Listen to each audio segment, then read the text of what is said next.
makan. Makan ya? Sambil makan nggak Pak? Ini udah berapa lama sih Om sebenarnya? Ini berdiri 9 itu tahun 71 itu kelas 1 S3 SMP, lulus SMA kan kenaikan kelas. Terus kakak saya yang langsung laki dari kelas 2 SMP, nggak cukup lah kalau itu. Dan apalagi waktu itu zaman itu lagi sedang musim-musimnya pilot bangkrut. Bang banyak Asia yang. Afrika bangkrut. Nah itu uang nggak bisa lagi diambil. Terima kasih sudah klik video ini. Tapi jangan lupa Bro and Sis, klik tombol subscribe. Karena subscribe itu gratis. Kamu subscribe, kamu support kami untuk memberikan inspirasi untuk Bro and Sis. Ingat, subscribe itu gratis. Setuju? Klik subscribe sekarang juga. Selamat menonton.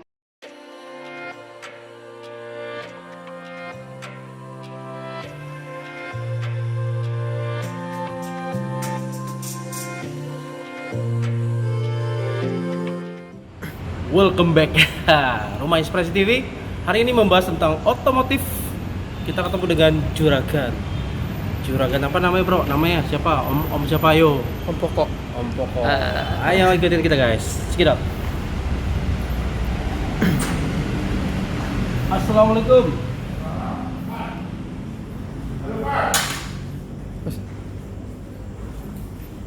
Pakai kacamata masuk ke dalam tambah hitam lagi om. Wih, Om Poko.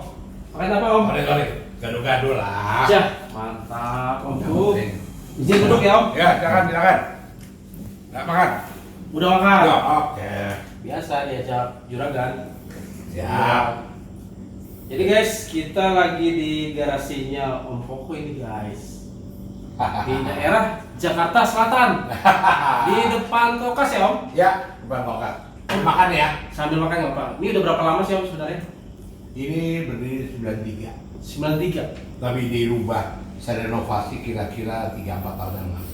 Oke, jadi 3-4 tahun yang lalu. Kayaknya hobinya baru atau udah lama nih Om? Saya dari kecil mas, jadi ditinggalin orang tua, mobil. Jadi saya hobinya dari tahun 70-an udah main mobil. Tapi enggak 70 berapa Om? 71 orang tua saya meninggal, 72, 73 saya main mobil. Oke, ini usia Om berapa itu cucu? Ya, itu 13 tahun ya. Wih, 13 tahun. Ada bro? Apa ya speaker? Enggak, ini aman deh.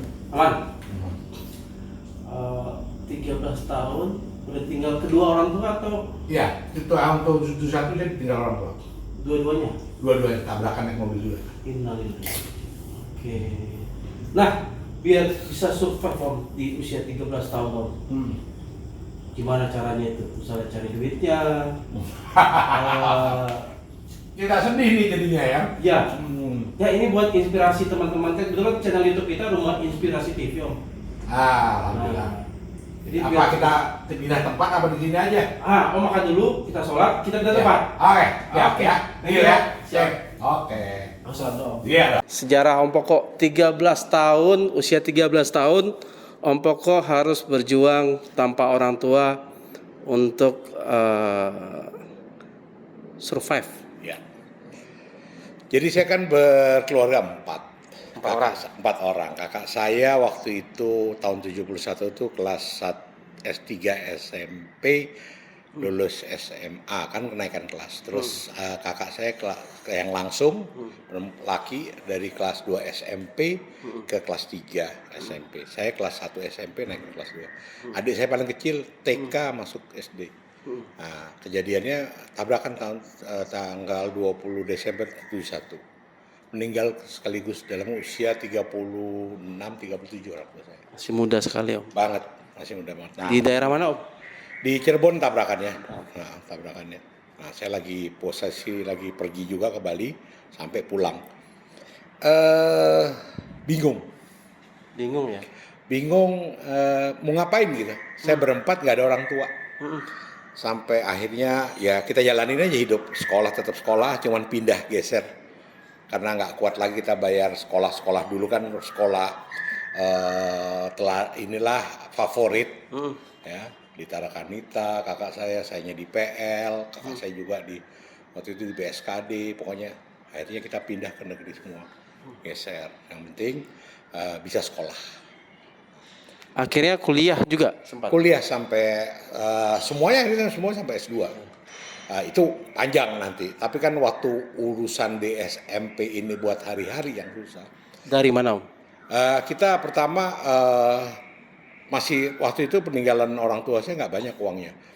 Ada sekitar nggak banyak lah ya, nggak cukup lah kalau itu. Dan apalagi waktu itu zaman itu lagi sedang musim-musimnya pilot bangkrut. Bang banyak Masih yang Afrika bangkrut. Nah itu uang nggak bisa lagi diambil.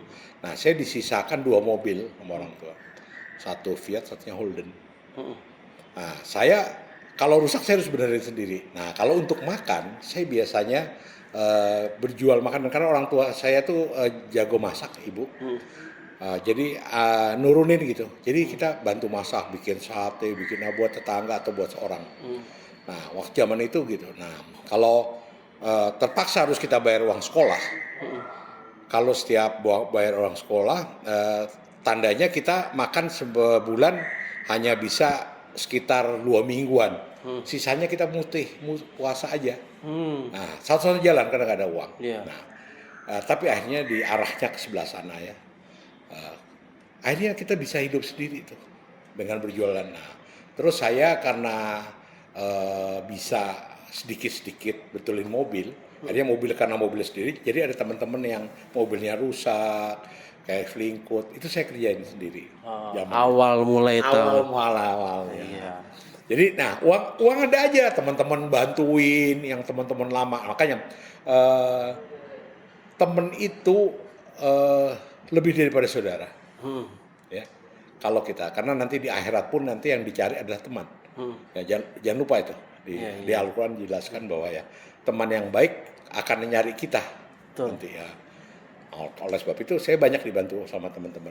Sampai saya lulus SMA. Nah lulus SMA dari rumah ke rumah saya kadang-kadang nyupirin saudara temen yang supirnya orang tuanya supirnya nggak ada kok bantuin. Mungkin saya tahu mereka bantu saya. Nah itu dikasih tip lah, kalau nggak dibayar udah kamu pulang aja nanti sekolah udah tante bayarin atau om bayarin.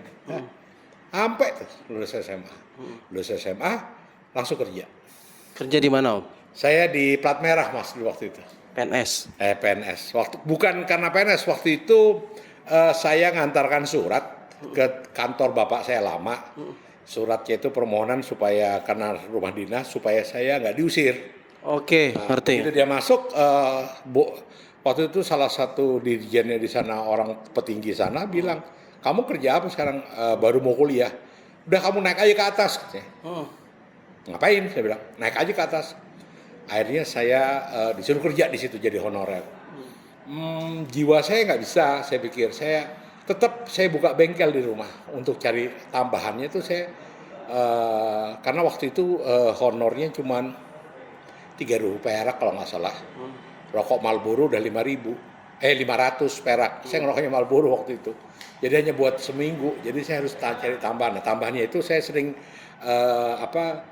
terima mobil-mobil yang anak-anak seperti dia swap engine terus nggak bener nyetelnya ke saya. Padahal saya nggak punya ilmu apa-apa tuh. Saya nggak punya latar belakang mekanik. Hanya feeling dan kemauan. Ya. Nah itu saya mulai itu. Otodidak lah ya.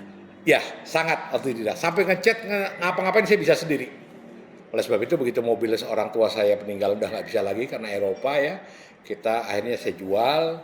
Saya beli mulai berburu mobil ekstraksi. Itu harganya cuma 200.000. Nah, saya bangun sampai benar 1 tahun saya jual. Itu bisa. usia berapa mulai bangun-bangun mobil? Mulai bangun saya lulus SMA juga sudah. Udah mulai bangun. Sudah bangun. Pertama Datsun kotak beli 300.000, terus dibangun karena jual dari sisa mobil tuh bisa untuk itu. Nah dibangun laku 2,5 juta, bangun lagi. Jadi saya dulu terkenal dengan orang yang sering ekstraksi itu mobil-mobil saya, tapi saya bikin bagus.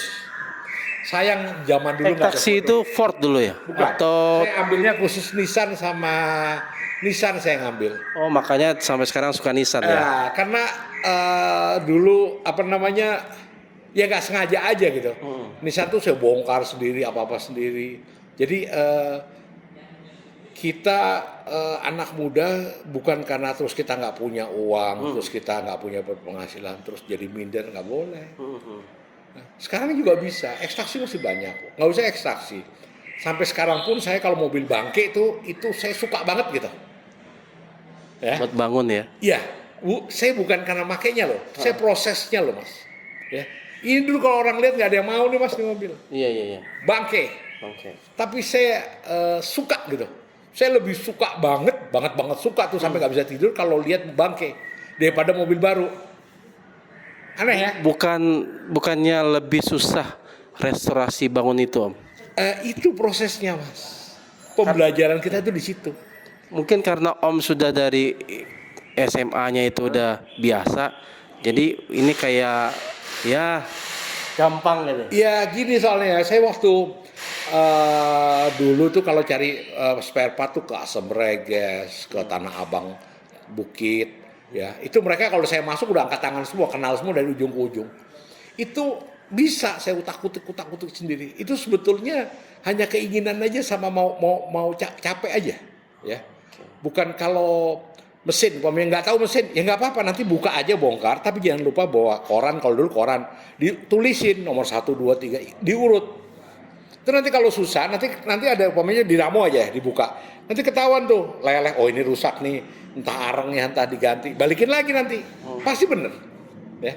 Tapi kalau nyetal baru kita belajar. Nah saya sering buku dulu, saya ada buku beli loakan gitu, seluruh mobil saya baca tuh. Nah, baca tuh saya tulis sendiri.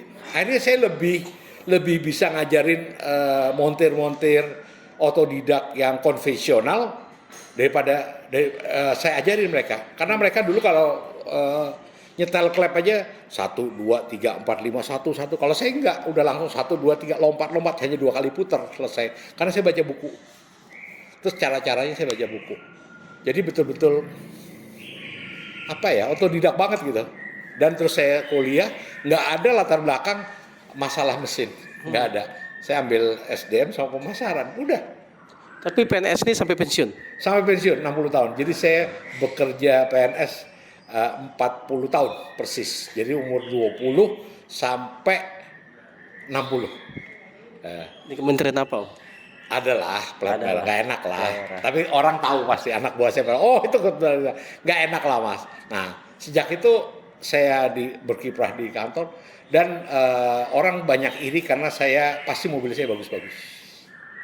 Karena mereka nggak tahu asal usulnya taksi, tapi saya sulap seperti keren, pokoknya paling bagus. Sampai akhir saya jabatan pun saya menduduki jabatan cukup tinggi, itu saya nggak pernah ambil mobil kantor. Pakai mobil sendiri? Mobil sendiri, pakai Supra saya kerja. Iya, jadi kerja pakai Supra ya. Buat kerja saya. Siap. Karena apa? Saya pikir buat apa dapat kalau saya punya, buat apa saya ngambil punya negara dan saya kembalikan ke negara, nggak mau saya. Siap. Om, selanjutnya setelah perjalanan Om dari kecilnya yang sudah berjuang sendiri sampai akhirnya Om bisa PNS, terus pensiun. Nah, di saat pensiun ini kan koleksi Om banyak banget ini. Betul. Jadi saya itu pegawai negeri yang bandel karena sebagian waktu saya kosong saya berusaha. Usahanya itu gampang seperti dulu kalau masih Dasun masih ingat, kalau Mas mungkin belum lahir ya, di Indokaya itu di Bekasi. Itu kan bangkrut. Itu saya tukang ngoprek beli barang-barang spare part di Indokaya itu masuk gudang. Itu saya referensi bumper semua ke production line sebelum kebakar. Jadi saya itu. Nah itu terus saja. Nah akhirnya berkecimpung gitu kan banyak bangke, rangka-rangka yang baru saya beliin tuh. Saya beliin. Sampai akhirnya anak-anak Dasun zaman itu kalau cari spare part yang aneh ke saya. Sampai bisa begitu. Nah terus saya lanjutkan dengan sering ke luar beli terus spare part. Nah itu mas. Nah orang di kantor saya alhamdulillah mas gaji nggak pernah saya ambil. Terakhir saya ambil pas pensiun udah hampir miliar tuh malahan saya beliin untuk modal bangun ini. Memang saya pakai cari usaha sendiri gitu. Nah, ini pertanyaan besar Om. Nah, Ini kan tanah di sini kan pinggir jalan mahal ya Om. betul. Sejarahnya. Sejarahnya saya waktu tahun 93, 94 saya di kantor staf biasa, nggak punya jabatan apa-apa. Saya pulang dari sholat Jumat, di sini ada dulu berangkas, saya lewat, Pak mau dijual, nggak punya duit, cuma nanya doang. Oke. Wah, dia bilang, boleh. Saya nggak suka maklar, marah saya. Oh enggak, saya langsung mau beli gitu. Oke, katanya. Waktu itu kalau nggak salah 1,5 juta kalau nggak salah semeter lupa. Ya udah, ada berapa Pak? Saya bilang. Ada 300. Ya jadi saya bilang. Tapi saya nggak bisa langsung ya. Saya kasih uang muka. Jadi. Besok bayar 50 juta. Jadi. Pulang saya bingung. Uang dari mana? Jual mobil. Jual mobil. Jual mobil. Saya jual. Corolla. Dapat 45. Pak dapatnya 45. Ya jadi deh. Ya sudah bayar. Oh dia percaya. Terus selanjutnya saya bilang, Pak, Bapak kan usaha, saya usaha. Gimana kalau kita join aja? Setiap usaha Bapak saya cicil dari uang itu. Dia mau pertama. Akhirnya saya bikin bengkel, rumahan, saya bayar. Terus terakhirnya dia bilang, saya mau naik haji, tolong lunasin. Bingung. Akhirnya saya punya rumah dari peninggalan Bapak saya. Pas mau dijual, mau bagi waris. Ya udah ambil langsung saya bayar. Lunas. Nah, waktu dibilang 300, rupanya nggak sampai 300. Cuman berapa, akhirnya ada lebih uang. Akhirnya saya bangun rumahnya sedikit aja, nggak seperti ini. Nah, terus udah mulai ke belakang-belakang beli. Tenggang waktu 30 tahun lebih. Berapa akhirnya Om luasnya Om? Sekitar 2000-an ya. 2000-an sekarang. ya. Karena 2000-an di pusat kota, apalagi depan Kokas, Jakarta Selatan. Sekarang mungkin harganya 35 juta kali Om. Saya nggak pernah hitung Per meter. ya. Gini ya Mas kalau punya sesuatu aset yang seperti sekarang, jangan sekali-sekali berpikir bahwa harga sekarang berapa. Iya. Nanti ada keinginan menjual. Tapi yang penting ini bisa bermanfaat banyak orang. Oke. Ya. Makanya saya itu IG saya baru 2 tahun Mas, belum pernah. Tadinya saya hanya seorang yang suka kumpulin mobil, nggak mau publish sama sekali. Nggak mau. Saya. Akhirnya dipublish kenapa Om? Setelah saya masuk masa pensiun, kebetulan ada guru ngaji bilang, kamu ngumpulin gini, pertama kamu harus banyak manfaat buat orang. Atau oke. Yang kedua, kamu harus selesaikan zakat malnya. Terus dibawa ke ibadah. Nah itu yang kita bingung. Akhirnya beberapa saya jual terus buat bayar itu, terus bermanfaat. Nah, bermanfaatnya gimana katanya? Ya ini sebagai tempat edukasi. Maka itu begitu bengkel itu jadi ini udah direnovasi, saya inginnya ini adalah bengkel self service. Bengkel bukan murni cari hanya income, tapi mendidik seseorang untuk merawat mobilnya sendiri. Oke. Udah jadi, barang alat-alatnya sampai sekarang masih ada. Covid lah. Covid. Jadi kan nggak bisa nih. Iya. Berhenti lama-lama jadi orang lupa lagi gitu. Saya mau bangun lagi belum ada aja. Saya takutnya naik turun ini. Jadi bengkel sudah tidak menerima pelanggan, tapi yang mau self service nggak ada, kan kusut nih. Sedangkan saya kan pegawai saya banyak, ya berapa puluh orang. Jadi dan ada beberapa yang hampir 30 orang lebih saya punya pegawai. Bingung. Oleh sebab itu sekarang jalan dulu. Tapi saya ingin sekali suatu bengkel yang beda sama yang lain. Saya bukan beda dalam artian beda lain, tapi ingin edukasi. Edukasi Dan fun. Edukasi and fun. Nah, Ya kan? betul. Karena hobi itu fun. Fun. Iya. Nah, kalau udah fun, suatu pekerjaan semuanya akan mudah. Ya. Om, koleksi mobil sekarang ada berapa Om? Lupa ya, saya nggak bisa hitung nanti. 30 ada kayaknya. Nggak tahu, enggak lah Mas. Enggak lah. Enggak ya? Nggak.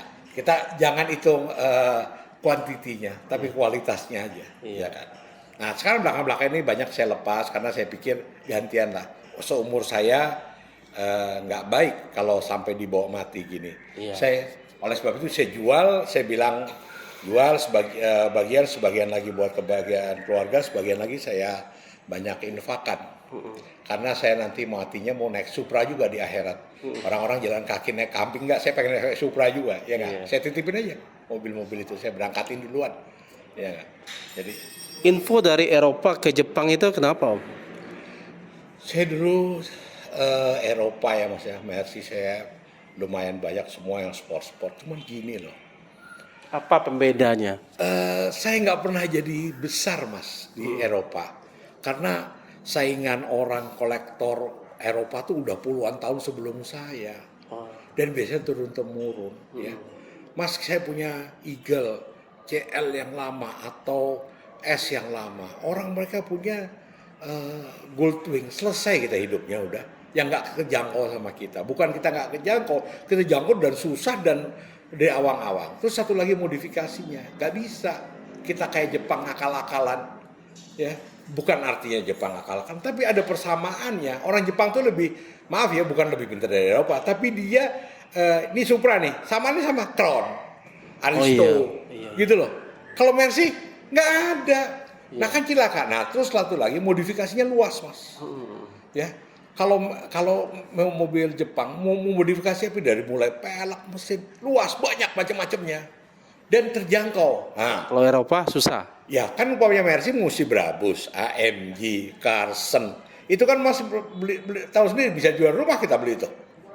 Enggak, knalpotnya ratusan juta loh AMG itu. Saya udah ngalamin itu dan pernah saya lakukan. Ya, jadi saya pikir terus ini Mas, apa namanya, era zaman. Setiap zaman itu ada orangnya dan ada mainannya. Iya. Nah, setelah ke belakang ini JDM lebih tinggi. Nah, bagus ya. Saya sudah masuk JDM, permintaan banyak. Oke. Harganya bisa dilipat 5 kali lipat sampai 10 kali lipat dari awal. Seperti Supra. Berarti setelah Om dapat, misalnya jual satu mobil, dapat lagi, nyari lagi? Dulu gitu. Enggak. Jadi buat modal tuh saya terlalu muter terus. Di akhir ini udah males. Bukan males ya. Apalagi sih saya cari. Ya, ibaratnya Udah, cukup lah Cukup. mengalami hal-hal yang seperti itu. Sudah cukup. Puas lah istilahnya. Puas banget Mas. Apa yang orang bilang, oh ini bagus, saya ketawa. Saya pernah punya. Ya. Dari mulai Mitsubishi dari 3000 GT saya pernah punya. Katanya tukang tahu AE86 tukang tahu. Saya punya yang Black Limitednya saya udah jual. RX7 saya udah jual. Honda lengkap dari NSX sampai S2000 saya punya semua. Terakhir di Dassault saya jual. Udah. Nah sekarang yang saya bisa nikmati dan saya harus pakai.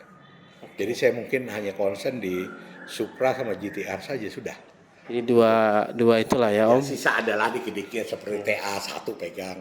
TA dulu terlalu banyak kan ya. Jadi sebenarnya juga berpikir-pikir. Jadi saya sudah melepaskan ikatan terhadap mobil ini, saya enggak. Harga cocok lepas. Ya. Harus Mas. Karena itu jadi sirik. Oke. Pipis tuh. Iya. Ya. Lupa loh kita. Oh ini jangan mobil ke saya kan. Sirik.